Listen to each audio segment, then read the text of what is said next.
Hello friends, welcome to Kamath Astrology, and today we will speak about the Revati Nakshatra.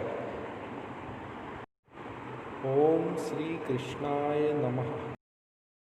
Now, this is how the Revati Nakshatra appears in the night sky. Okay, and it is a constellation made up of 32 stars. Now, let us look at the zodiac belt. The Revati Nakshatra is the last nakshatra or the 27th nakshatra in the zodiac belt. It lies completely in the sign of Meen or Pisces, that is in the 12th house in the zodiac belt, and it starts at 16 degrees 40 minutes in the sign of Pisces and extends till 30 degrees in the sign of Pisces or Meen. That is, this nakshatra ends at the border between Meen and Mesh. So in this diagram, I have shown this with a green arrow. Okay. So the portion that lies between this green arrow and the boundary of Meen and Mesh, that is nothing but the Revati Nakshatra. So if at the time of your birth, the moon was placed between 16 degrees 40 minutes in the sign of Meen and 30 degrees, then you are born with the Revati Nakshatra. That is, your Janma Nakshatra will be the Revati Nakshatra when the moon is placed between these 2 degrees. Now, the symbol of this nakshatra is represented by 2 fishes. See, the sign of Meen or the Meen Rashi itself is represented by 2 fishes. Okay, and the Meen Rashi is a watery sign. The Meen Rashi is owned by Jupiter or Guru, and it represents higher wisdom. Okay, so this water which is there, that represents the spiritual wisdom or the spiritual intellect. Now, who is the deity of this nakshatra? The deity of this nakshatra is the sun god named as Pushan. Pushan means the sun god which nourishes the universe. Okay, so people born in this nakshatra have an inborn ability to nourish others, to help others. Okay, and that is exactly what Pushan represents. Pushan is one of the Adityas, that is the 12 names of the sun god, and is referred to as the nourisher of this universe.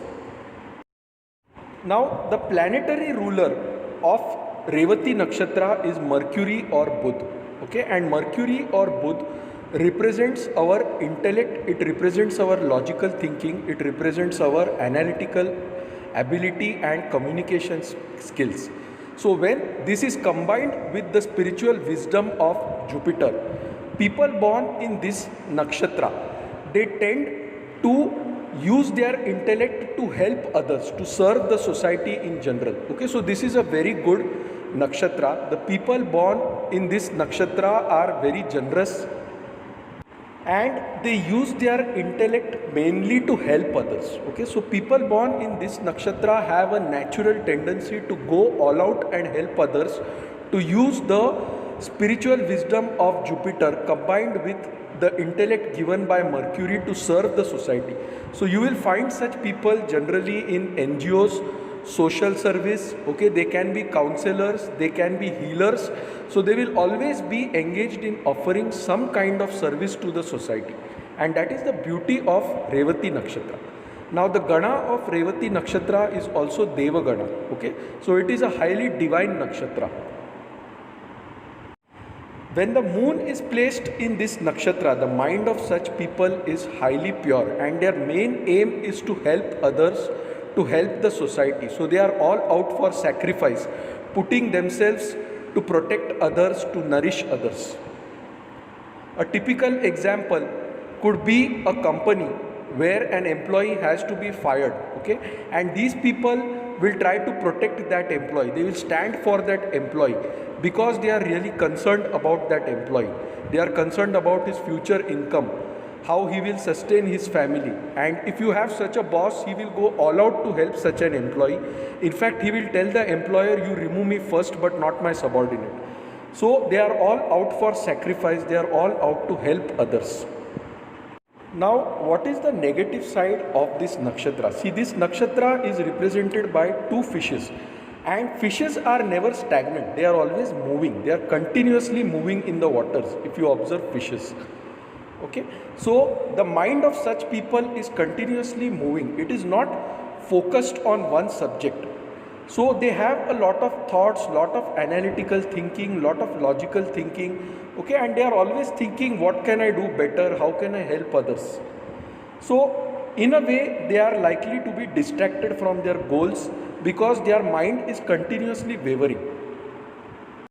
This nakshatra is also the last nakshatra in the zodiac belt. It is the 27th nakshatra and it lies in the last sign, that is the 12th house of the zodiac belt. The 12th house of the zodiac belt also represents moksha.